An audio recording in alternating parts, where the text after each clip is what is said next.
All right, welcome everybody to Houston Biker Church. Today is October 6th. We are in the Houston, Texas area. You can find all our information at HoustonBikerChurch.com. You can find us on Facebook at Houston Biker Church. We have plenty of bike parking out front. We have vehicle parking. We are located on the bus line. And you can also walk if you want to. Look, we are an end times church. We are discipling people to get ready for the return of Jesus. And we're just saying, hey, come on down and be a part of the end time harvest. If everybody would turn your Bibles to Luke chapter 23, verse 54. Now, Luke chapter 23, verse 54. Actually, let me switch that up. I want you to go to John chapter 19, verse 31. Let's do John 19.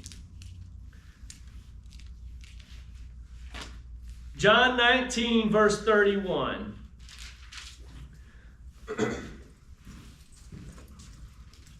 All right, here's the deal, guys. All right.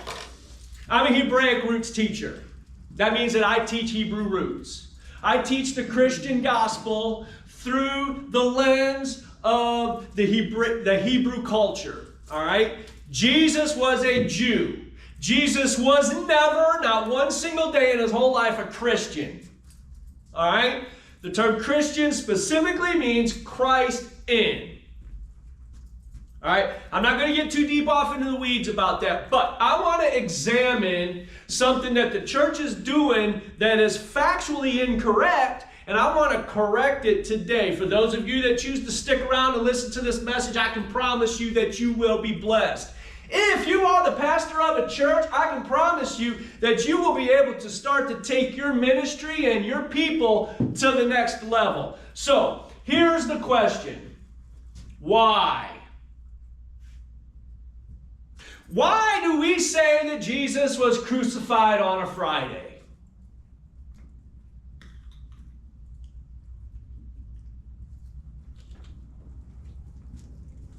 Why does the church teach that Jesus was crucified on a Friday? Now, just real quick, parenthetically, I grew up in a Catholic church. I went to a Catholic school. And I can remember being in 3rd grade. Every year, the Easter season would come around. They would say Jesus was 3 days and 3 nights in the heart of in the grave. And I go, I'm a 3rd grader, and I'm going, Friday, 3 p.m., Saturday, 3 p.m., 24 hours, Sunday morning. That's not 3 days and 3 nights. I'm a 3rd grader, and I'm asking the questions that our seminary schools, people who pay good money to go to, end up leaving more ignorant than probably when they went in there. Now, I've never been to cemetery school. So technically, by the world's standards, I am not qualified to stand here and give a message. So why does the church teach that Jesus was crucified on a Friday? Well, it's very simple, all right? Let's go to John chapter 19, verse 31.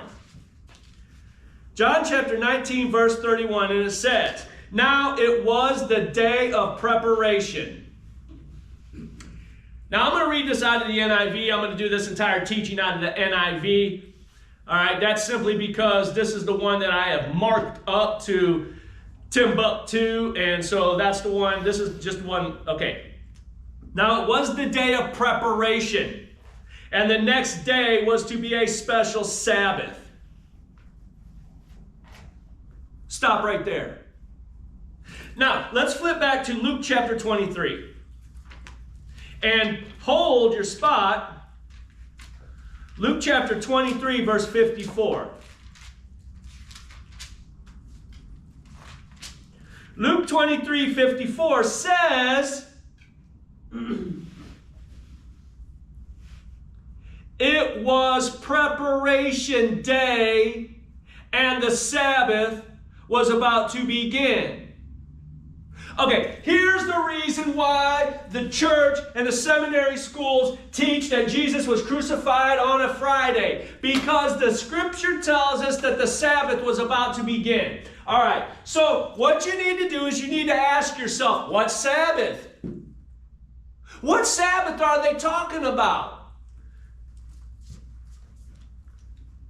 Well, over here back in John, if you remember, we held our space back in John 19:31. It tells us that it was the day of preparation and the next day was a special Sabbath. What does that mean? A special Sabbath. All right? Well, here's the deal. I'm just going to tell you parenthetically, right now, Jesus was not crucified on a Friday. He was crucified on a Wednesday. All right? Now let's dig up this information and get there. Let's go to Matthew chapter 12. And we're going to come back to special Sabbath. Matthew chapter 12, verse 38. Now everybody knows that I like to use my Bible. The Word of God will not come back void. 38. Matthew 12, 38. And when some of the Pharisees and teachers of the law said to him, "Teacher, we want to see a sign from you," Jesus answered and he said, "A wicked and adulterous generation asks for a sign, but none will be given it except the sign of the prophet Jonah. Here it is. For as Jonah was 3 days and 3 nights in the belly of a huge fish, so the Son of Man will be 3 days and 3 nights in the heart of the earth." Now just stop right there. This is the very question I've been asking. How can you get 3 days and 3 nights in the grave from Friday at 3 p.m. to Sunday morning? Okay? You can't. The reason that the church teaches that Jesus was crucified on a Friday is because it says that the Sabbath is about to begin. They're talking about the weekly Sabbath, when in fact the Sabbath we are talking about is the high holy Sabbath of the Feast of Unleavened Bread. Say what? That's right. Now how do we get there? Before we do that, Matthew 16:4. Matthew 16:4. It is written down again, "A wicked and adulterous generation looks for a sign, but none will be given it except the sign of Jonah." Now, this is twice in the book of Matthew. Jesus tells us that you wicked and adulterous generation. Now, Jesus is running around performing miracles left and right. He's healing the sick. He's raising the dead. He's curing the blind. The lepers, the lepers are becoming healed again. All right. But Jesus emphatically tells them that you wicked people, you want a sign? Not to mention I've done all of this, but the sign, the only sign that you will be given is that just as Jonah was 3 days and 3 nights in the belly of a huge fish, so too will the Son of Man be in the heart of the earth. So, either Jesus is a liar or he doesn't know how to count. How do we reconcile that from Friday to Sunday morning?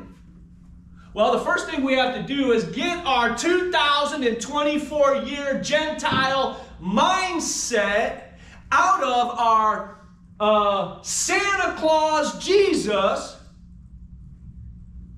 and start looking at the Hebrew Messiah. Jesus is a Jew. He never once lived one day as a born-again, as a Christian. Christian means Christ in.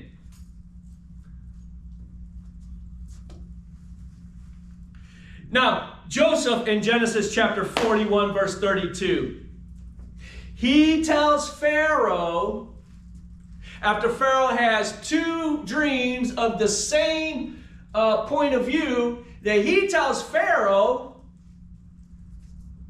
that the doubling of the dream means that it will surely come to pass.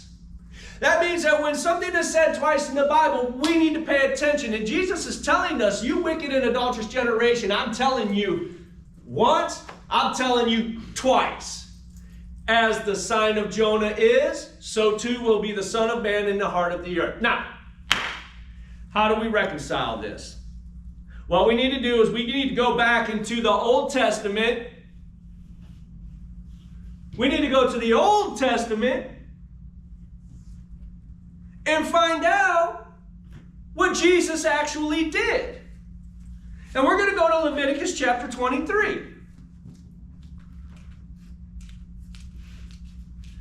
Leviticus chapter 23, verse 3. Now, Jesus came to fulfill Torah law. He came to fulfill the Torah. Okay? He did not come to fill the holy day of Christmas. He did not come to fulfill the holy day of Easter. Okay? Those are pagan holy days honored by the sun gods. God lays out here in Leviticus chapter 23, he lays out right here his own festivals. See what? Yeah, God has his own festivals. Right now as it sits in October 6th, Sunday, October 6th, we are literally in the second day of the 7th calendar month, which means that yesterday was the Feast of Trumpets. Yesterday was the 5th festival. You can read it right here in Leviticus chapter 23. The Day of Atonement is on the 10th day, and the Feast of Tabernacles is coming up in 2 weeks, the 15th through the 22nd. Let me just parenthetically say right here and right now, if you don't understand the festivals of the Lord, you cannot understand this book. People, listen to me.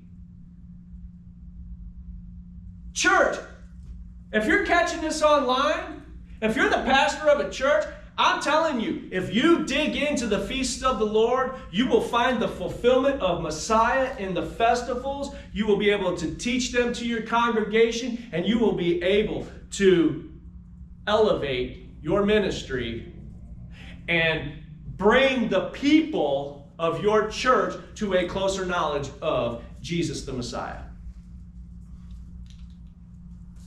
Leviticus chapter 23, verse 3. There are 6 days when you may work. Okay? We're talking about the Sabbath, right?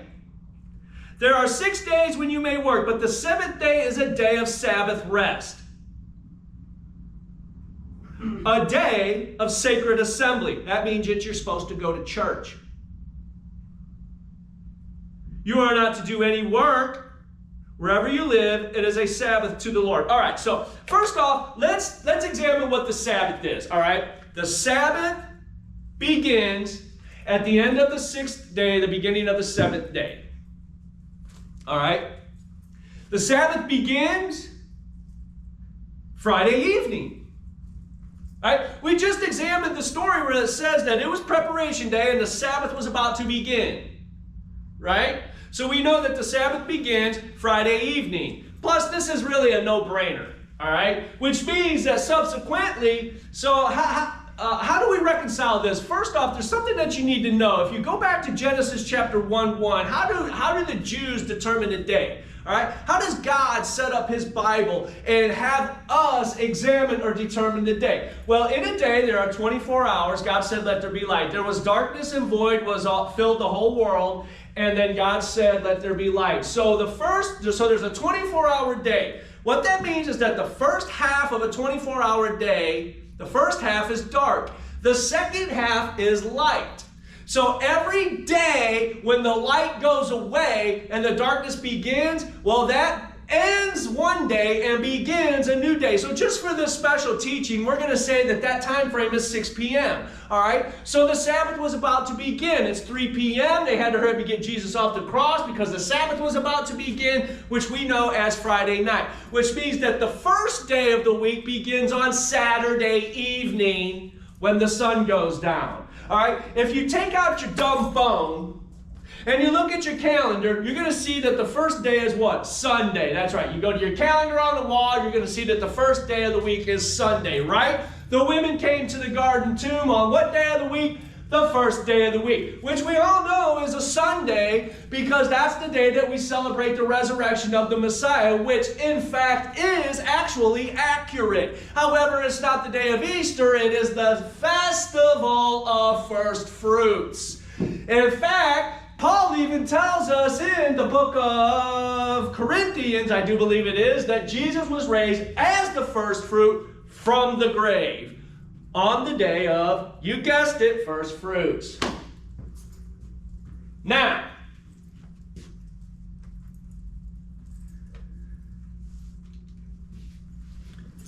for 23:4. These are the Lord's appointed festivals, the sacred assemblies. You are to proclaim at their appointed times. Check out the wording on that. Okay? The Lord's Passover begins at twilight on the 14th day of the first month. Stop right there. All right? Passover is on the 14th day of the first month. Passover, the 14th day of the first month, is also called Preparation Day. It is the last day that you are allowed to prepare for the Passover Seder, which happens at the end of the 14th day, the beginning of the 15th day. So at the end of the 14th day, when the sun goes down, the beginning of the 15th day begins, and that's when you eat the lamb that was sacrificed at 3 p.m. that has now been cooked.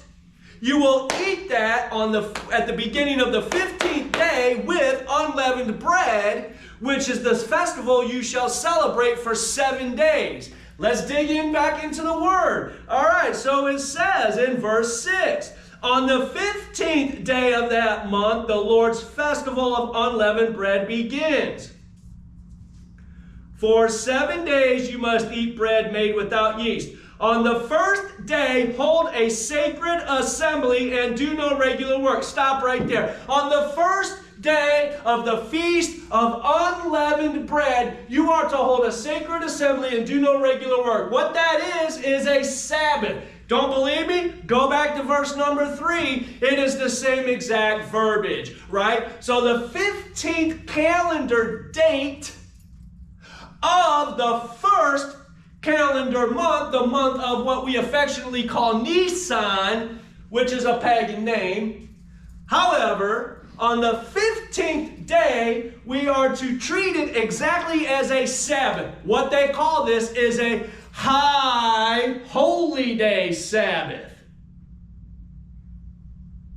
So when they're saying that it was preparation day, and the Sabbath was about to begin, what they're saying is it's the 14th day of the calendar month, it's the last day of the preparation, and the high holy day of the Sabbath of the 15th, the Feast of Unleavened Bread, is about to begin.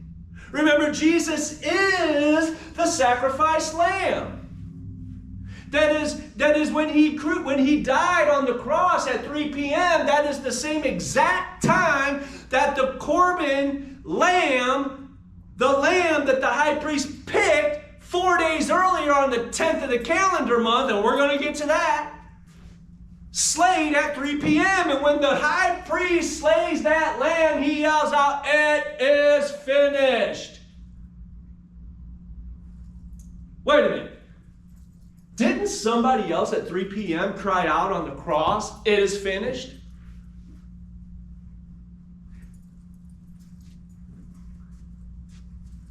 So here's the problem. We got the wrong Sabbath. It's simply the wrong Sabbath. Man, they're not talking about his preparation day and the weekly Sabbath is about to begin. They're saying, hey, it's preparation day for the lambs and the festival of unleavened bread is about to begin. The high holy day Sabbath. So we need to hurry up and get the men down from their crosses and get them put in the graves so they didn't leave any men on the crosses.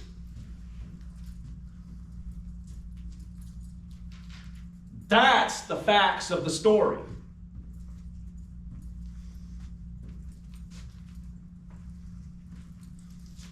Let's follow it up. On the first day, verse 7, 23:7, on the first day hold a sacred assembly and do no regular work. For 7 days present a food offering to the Lord, and on the 7th day hold a sacred assembly and do no regular work. So what it tells us is that the 15th day, you're supposed to treat it exactly like a Sabbath, but because it's a festival day, it's called a high Sabbath. Go 7 days to the 21st day, and that day is also a high Sabbath, because it is in the festival of the Lord. Now subsequently what happens is that 7 days, the Sunday, the day of the resurrection, falls inside of a 7-day parameter. Always, always, always. So while Jesus' resurrection is going to always be on a Sunday because it's not determined by a date, the preparation day or the Passover day and the Feast of Unleavened Bread can shift on the calendar. Doesn't matter. However, what's interesting is that the week that Jesus was crucified, follow me on this, we just determined the fact that the first day of the week begins on a Sunday evening, Saturday evening. The first day of the week starts because the 7th day of the week begins Friday at 6 p.m., which means that the 7th day of the week ends Saturday at 6 p.m., which means the first day of the week begins Saturday evening. Now I'm going to come back to that because that's extremely important information.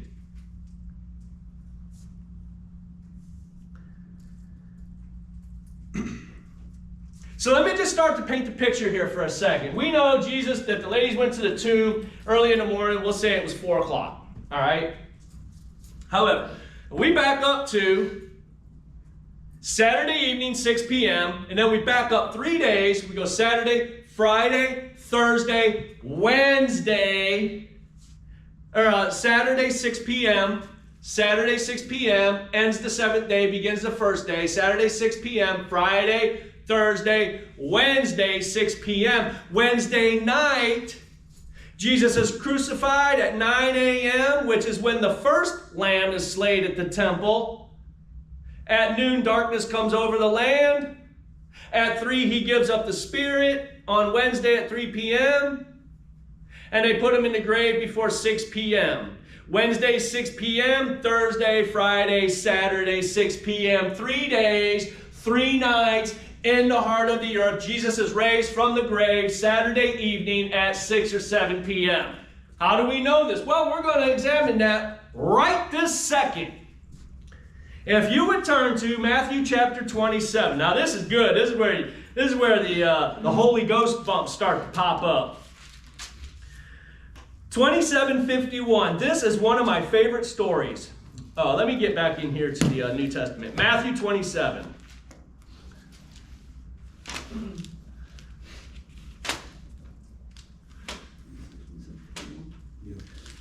$27.51.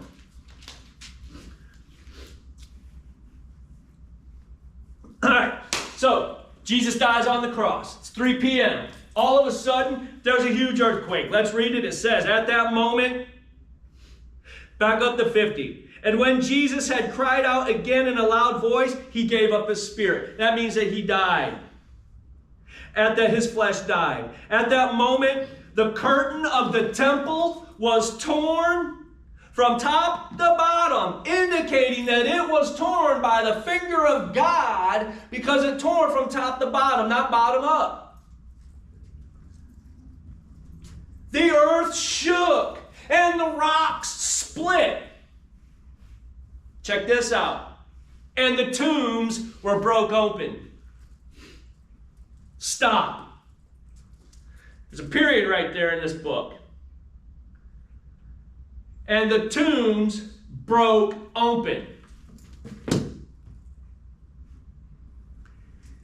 That period, usually it's a semicolon, I do believe it is.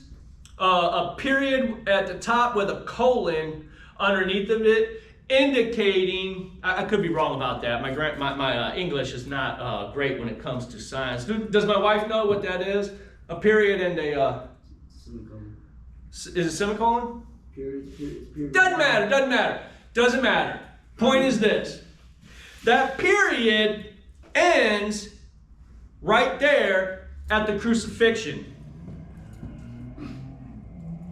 But that period also indicates 3 days later, the bodies of many holy people who had died were raised to life, and they came out of the tombs after Jesus' resurrection and went into the holy city and appeared to many people. Now, other texts or verses tell us that they appeared to the people all night, which tells us again that Jesus was raised from the grave at the end of the Saturday, and that when Jesus was raised from the grave, he brought back with him the people from Abraham's bosom. It tells us that many of the people who have already passed on came back from the resurrection with him and were seen by many in the city streets of Jerusalem all night.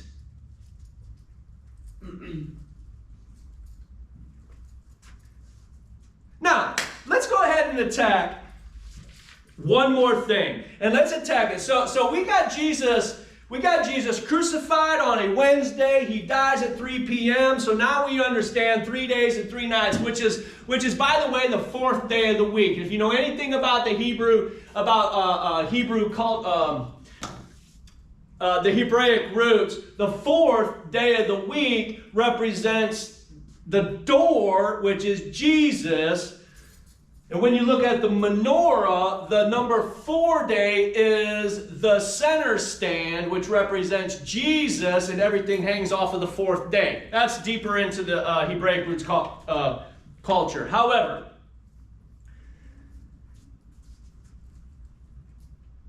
Wednesday, 3 p.m. 3 days, 3 nights, Jesus is raised from the grave Saturday evening at 6 p.m. The women go to the tomb on the 1st day of the week, early in the morning. So, let's talk about the triumphal entry of Jesus. Now, the triumphal entry of Jesus, if we go back to Exodus chapter 12.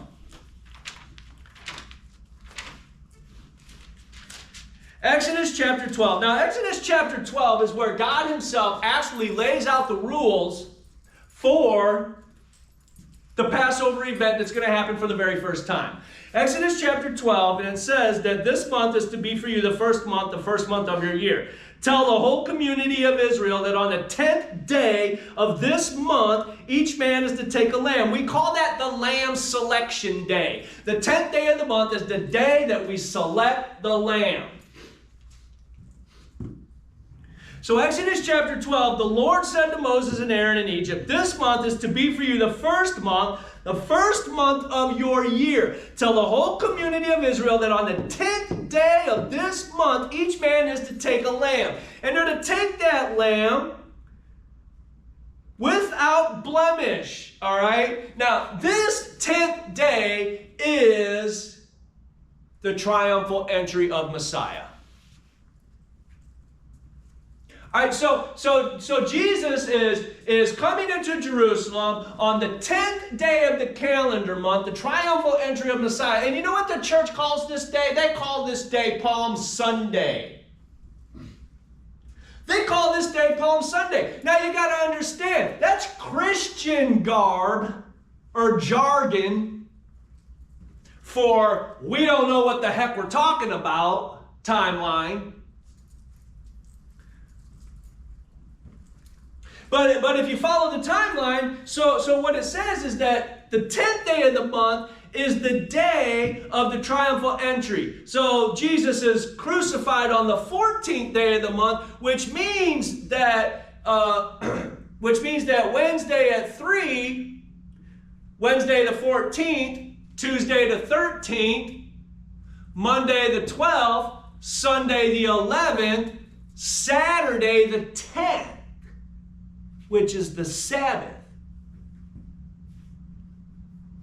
Okay, now hang on one second. According to the church, the 10th day of the month is supposed to be on Sunday. It's called Palm Sunday. It's the triumphal entry.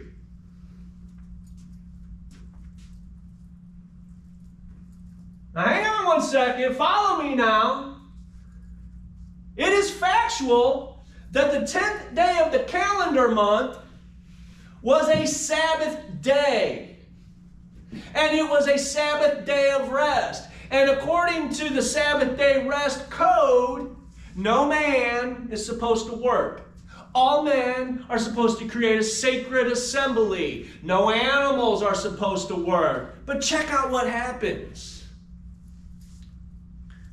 In Matthew chapter 21, verse 2, mark your Exodus. In Matthew chapter 21, verse 2, check this out.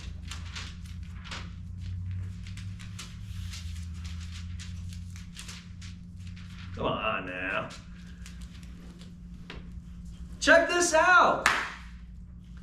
As they approached Jerusalem, they came to Bethpage on the Mount of Olives. Jesus said to two disciples, saying to them, "Go to the village ahead of you, and at once you will find a donkey tied there, with her colt by her. Untie them and bring them to me." So what the heck is going on here? All right, Jesus tells the disciples, he says, hey, it's the 10th day of the calendar month. The sun has just risen. He says, go into the village. He says, you're going to see a donkey tied there with a colt. Bring them to me. The text literally says, bring them to me. Now check it out.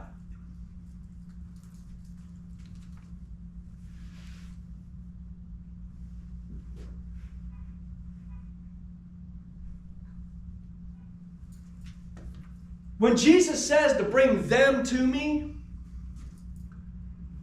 the reason that he needs to bring the colt is because the colt has never ever worked one day in its life.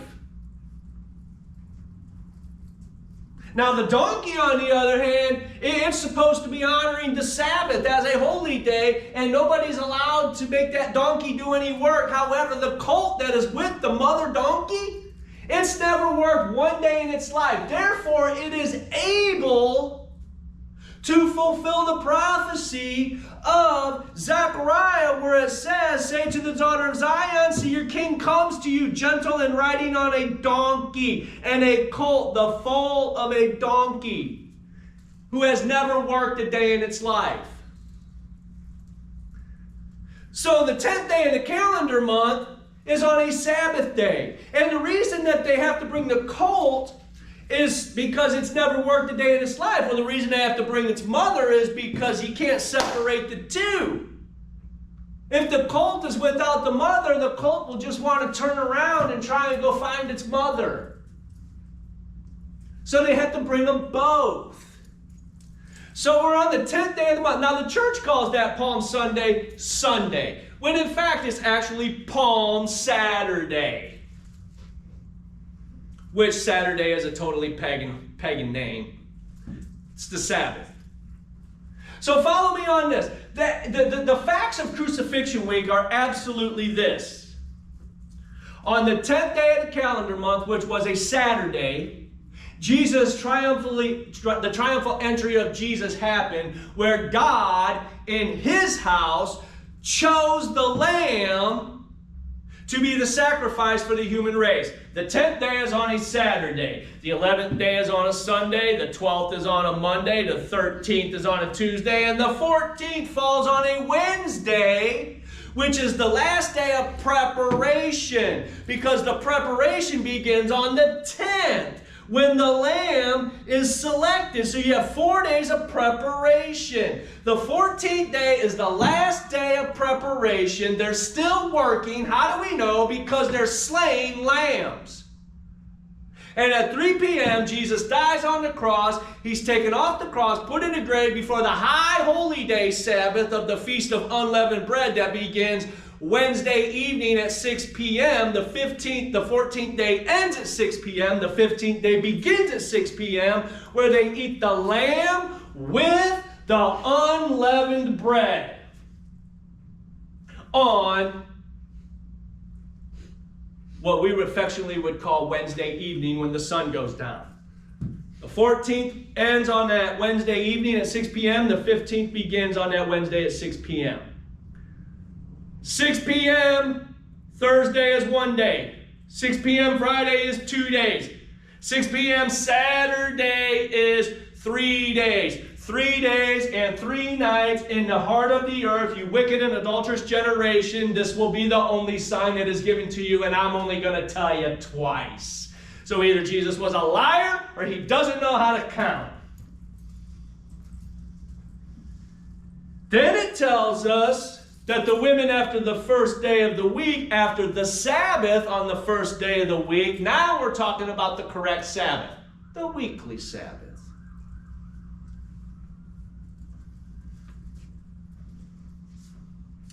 So, when we take the correct order of the Hebrew Messiah, Jesus the Messiah, who came and fulfilled Torah law, according to the book of Exodus, chapter 12, if you look at how screwed up the church has it, let's examine it. Let's say, okay, then it's the 14th day of the month.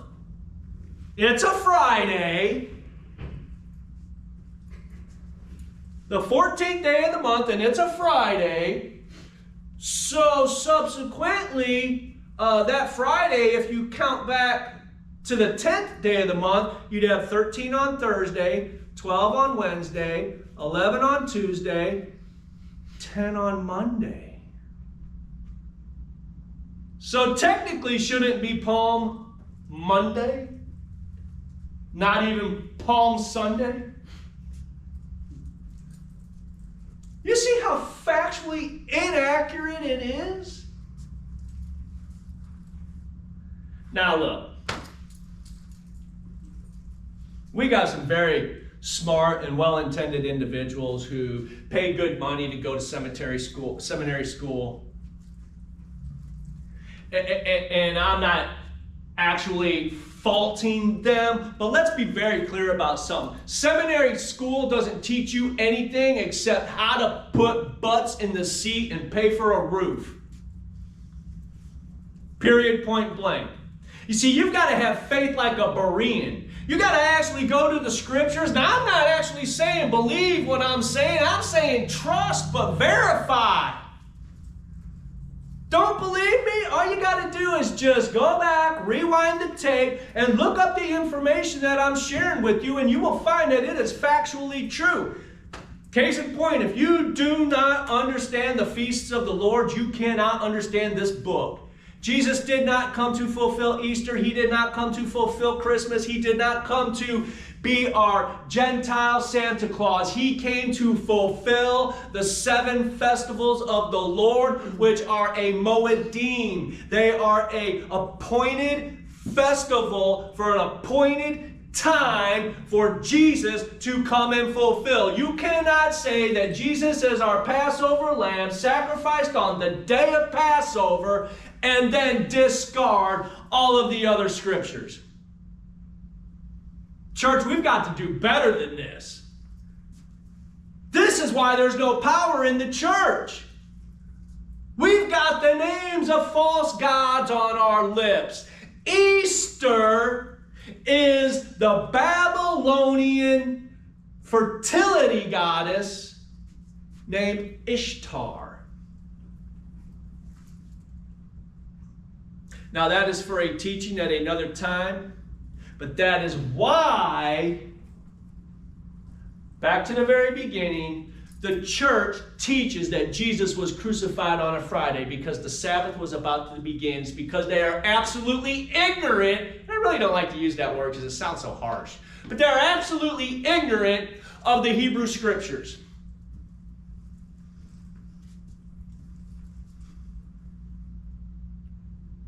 How did it get like this? Simply put, and then I'm going to close, it's because of the Catholic Church.